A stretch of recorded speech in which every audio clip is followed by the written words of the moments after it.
Okay. Good to be in the company of all journalists. It's like being in the Shark Tank.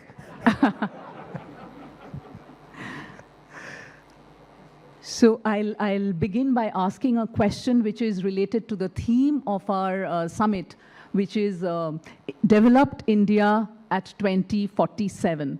So you oversee sectors which are always in news. And even for developed India at 2047, everyone is looking up to technology and how technology will drive us up there. What are your thoughts? How can technology and, related... See, the core of our thought process of Prime Minister Modi ji's vision, the core is the citizen. The entire vision of Viksit Bharat, developed India, that is basically woven around how we can bring a sustainable, a major transformative change in our citizens' lives.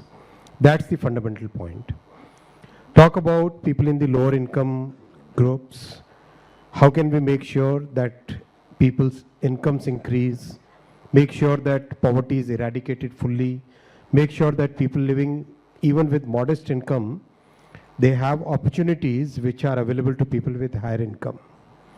Look at the people in the middle class today. How can the middle class families, how can they have a very sustainable growth, a proper health coverage, a good education opportunities, good employment opportunities, making sure that every middle class family is kind of assured about having a good quality home.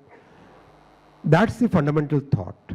How that thought will be realized will require lots of policy interventions, lots of investments, lots of use of technology, lots of re-engineering our government processes, and lots of focus on making sure that the potential of each and every citizen is realized.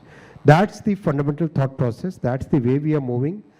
I don't think it is purely about technology or purely about one thing or other. It's more about, it's a very holistic thought about how do we actually uplift our society. Do you have any thoughts on the first 100 days, if you come back as IT and Telecom Minister? See, our government works in continuity. For the last 10 years, there has been a very significant, very good continuity, very clear thought process, where whatever any ministry does is basically reflected in the overall thought process of the government. We call it whole of the government approach, and we want to call it the whole of the nation approach, right? So, for example, let's say talk of telecom. The telecom facilities which are available to, let's say, somebody in Delhi should exactly be available to somebody in Chhattisgarh, somebody in Odisha, to a family living in Northeast, to a family living in the remote parts of Andhra Pradesh. That's the thinking. Thinking is very inclusive growth. Our entire thinking, our entire thought process is very inclusive growth, and no family left behind as far as the basic amenities, the basic facilities, the opportunities are concerned, right? Same is the case of railways, right? For example, the Vande Bharat train. This entire train has kind of been accepted very well by the people. And that is something which is in continuation from almost 2017. 2017 is when the program started. 2019 is when the first train rolled out. So it's a continuation of most of the stuff that we are doing. So in the first 100 days of Modi government, the focus will be on continuity as well as change.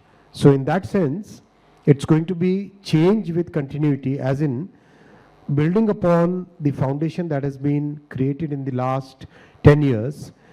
Our Prime Minister will take many big decisions which basically set the foundation for the next 5 years. And the next 5 years will set the foundation for Viksit Bharat. That's the overall thinking process. We have a very good legacy of 10 years and a roadmap for next 25 years.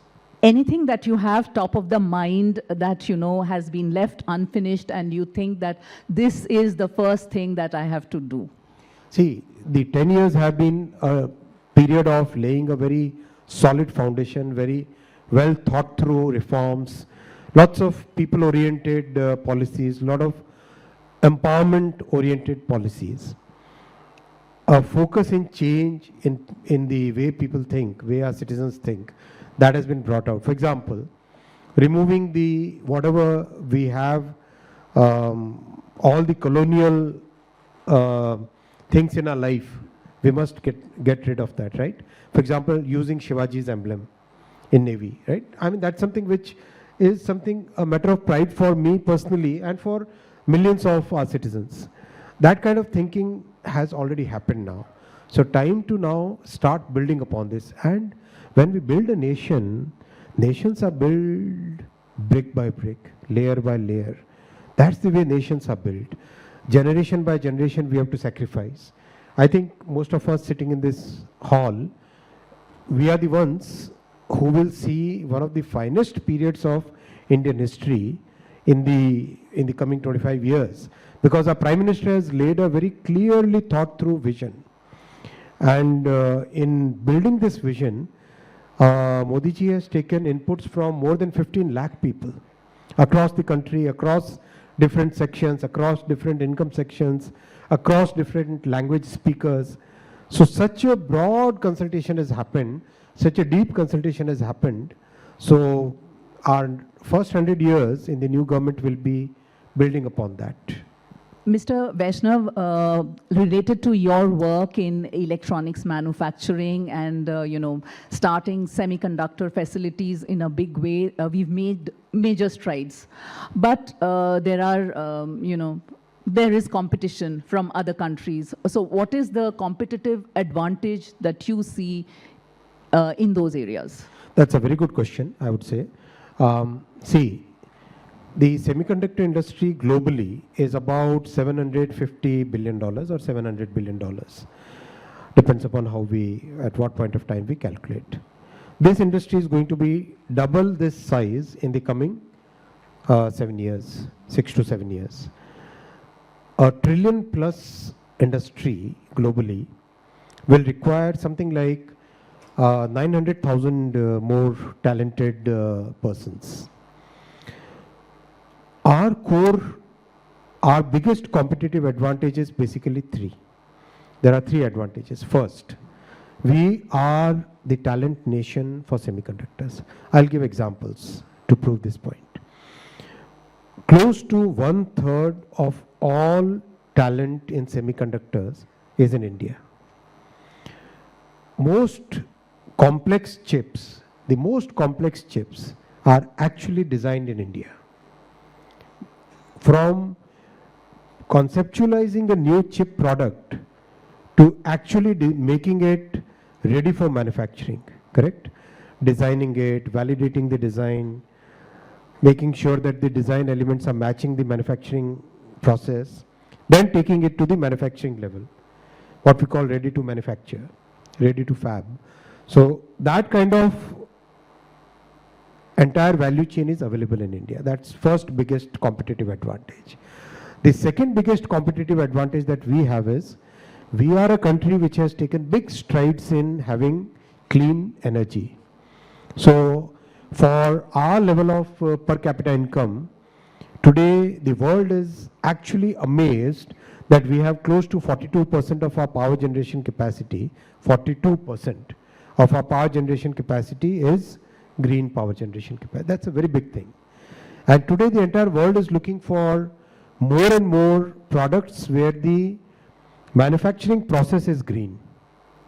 So we have a very big advantage in that.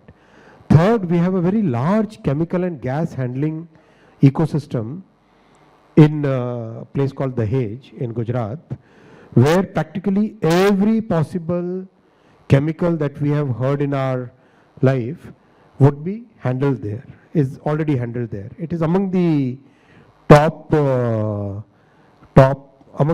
few chemical ecosystems in the entire world.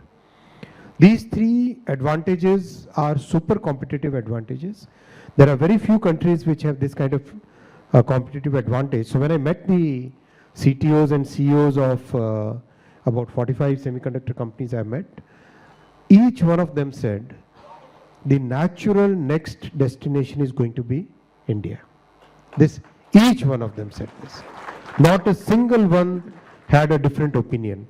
They said your policy is good, your intent is good, your work is good, and the kind of opportunities the kind of challenges that we see in other parts of the world, it has to be that we have to move to India.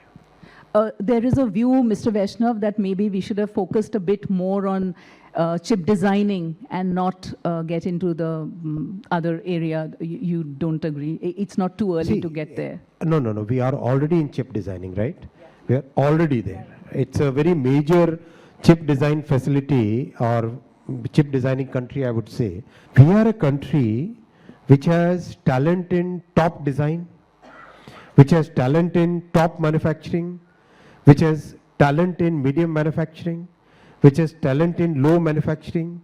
We have talent and population and people for entire spectrum. We should not be looking at this or that. We should be looking at this and that. Because we need jobs for middle class, for low income, for high income, for highly educated, for low educated. We need jobs for every sector of the society. So the people and the particular individual who is espousing this theory is very elitist theory. That's a very elitist theory. That basically that theory is aimed at only the highly educated people. We need employment opportunities for entire spectrum, for entire pyramid. Linked to the PLI scheme, Mr. Vaishnav, localization has been a major goal. How are we going to meet the localization goal, and are the restrictions in FDI, especially linked to say Chinese investment, is that a hurdle? See, I would like you to visit one of the mobile manufacturing facilities. The precision level is phenomenal. I'll request Business Standard to organize a visit to one of the facilities, right? And my office will be very happy to help you in this. The precision which is there in the manufacturing of mobile phones is phenomenal. It's unimaginable. I wish if you take a look at one of the videos where there is a steel cube, it looks like one solid steel cube, but that is actually 16 pieces and the cut in the steel is in nano and micron dimensions. That is the precision which is already within a short time frame of few years, already we are moving up in the value chain. As we speak, bare PCB manufacturers, passive component manufacturers, active component manufacturers, memory chip will be rolled out in December 24 already. Practically every part of the value chain is planning to come to India. So many of them have already found identified partners. Many of them are already scouting for land. Many of them have already set up their facilities. So this is something which is naturally, it has to happen. Once I come from a desert state, Rajasthan, so once the camel puts the head in the tent, entire camel has to come in, right? So, that's happening now. That's happening, and we are actively promoting it. And in the next term, Modi ji's next term, you will see a major component ecosystem which will be making for India and making for the world. Mr. Vaishnav, your portfolios are a combination of, say, manufacturing and services. We've seen so many, Apple, Foxconn, everything, manufacturing is like the biggest buzz. And you have services like Bharti, Jio, Vodafone, and TCS, Infosys, everything. So what is your thought on manufacturing versus services? It is not manufacturing versus services. It is manufacturing and services. I would say manufacturing. What are you betting on? I'm betting on both. See, in the next term of Prime Minister Modi ji, manufacturing will be a major, major focus. India will become a product nation. Mark my words, India will become a product nation. And many of these products will be coming from sectors which are deep tech sectors, which are going to affect every citizen's life. Starting, you have seen the example of toy making, right? Starting with a focus on toy making. Today we are exporters of toys. Defense manufacturing. Anybody could, 15, 20 years back, nobody could ever believe that India will become a defense manufacturer and exporter. 10 years back, nobody could believe that India will become a telecom equipment manufacturer and exporter. Today, our Indian designed and manufactured, made in India radio equipment, very complex equipment. They are actually being installed in US, in Europe, many parts of the developed world. So that pace, that phenomenon has already happened. We will also continue our lead in services and will actually enhance our lead in services. We'll create a major policy framework for the GCCs which are set up here and build on that strength. So I would say manufacturing and services, because both of them are hugely employment generating. Today manufacturing is about 3 crore employment in our country. In next 5 years, definitely it will be double of that. Globally, we are seeing a lot of action, global regulatory action vis-a-vis big tech. Are there any lessons to be learned for India from there? So the big tech and especially the social media context, we must understand that the entire context has changed. The 1990s context where internet was a very limited kind of use, that was the context in which the idea of a platform or the idea of no liability of the internet provider versus the content provider, that construct had come of safe harbor. That context is no more there, right? Just like in your newspaper, you are actually taking care to make sure that nothing false or no fake news are published. The same kind of responsibility has to be taken by social media platforms in the coming, and that is a global consensus which is forming. All the communication and digital ministers that I have met in the last 2.5 years, each one of them have expressed concern on the impact of social media and the platforms on their societies. And yesterday I saw a news item where US has actually restricted access to social media, access of social media platforms to children. So that is going to come for sure. Platforms have to take responsibility. Would you like to tell our audience about your best moment as IT communications minister and the most challenging? See, I really felt so satisfied when Prime Minister Shri Narendra Modi ji, he laid the foundation of the first fab. I mean, that day I had a kind of a very deep sense of satisfaction in my heart. And also when the Vande Bharat was flagged off, that was also a matter of great satisfaction. Challenges always come, but challenges we have to overcome and we have to face the challenges. Our Prime Minister believes in setting big goals and making sure that he empowers us, making sure that he gives us that opportunity to innovate, to bring as many people as possible in this big journey that our country is making.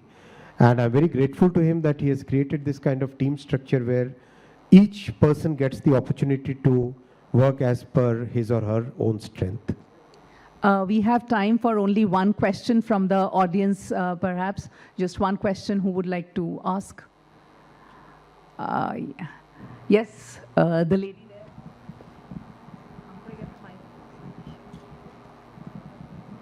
Surajit Dada is not asking any questions. He is the one who asks most questions. Hi, I'm Ajasvi Gupta, and I've had the privilege of having a short stint at BS as one of the Rahul Kulla's intern this year. Sir, my question to you revolves around the very idea of data surveillance. I feel like in this world of neo-technological data, revolution is the newest form of currency, right? Data would be the newest form of currency today. So how do we ensure as a minister in the government that the data of its stakeholders, it's not misused or misinterpreted? I also have another question, sir. You've donned all hats. Only one question, Yeah, no just time. a small Thanks, addition. thanks. Yeah, perfect. I think I'd Okay, so first, see, I'm sure you would have studied the DPDP Act. Yeah. You have I've gone studied through it? the major laws of it. At least read the Yeah. editorials or the news reports about it. We have created a framework for the entire digital economy. This framework will basically have 4 components. 2 components are horizontal. So Data Protection Act, basically DPDP Act, that is an horizontal construct which affects every sector. This can be used in financial services, this can be used in healthcare, this can be used in every sector, right? Second is telecom. Telecom is today the gateway to all digital, all things digital. So that's why it was very important to shift away from 1858 law and have a brand new today's requirement wala law. So that act has also been passed, Telecom Act. The third act that we are building is Digital India Act. We are working on it, and after the elections are over, we'll start a consultation process. We couldn't have done it during the Model Code of Conduct. Then we will have verticals on it. So it's a very clearly thought through, very well designed framework, and today the world is noticing it. Recently at Davos, many people actually commented, I cannot take any names, but many senior people from rich world, they commented that we really like India's template, India's law, because this law provides absolute protection, but it also leaves a huge scope open for innovation. Whereas another template which the world was using so far didn't have the option, didn't have the avenues for innovating. So our approach in telecom, in DPDP, in Digital India, in our approach towards AI, in our approach towards 6G is that we are the ones who can be the thought leaders for the world. This is the approach we are following, and we are the ones who can actually create templates which can serve the people at a population scale. So we are approaching these issues with that mindset. Thank you very much, Mr. Vaishnav. It was a pleasure. Thank you so much.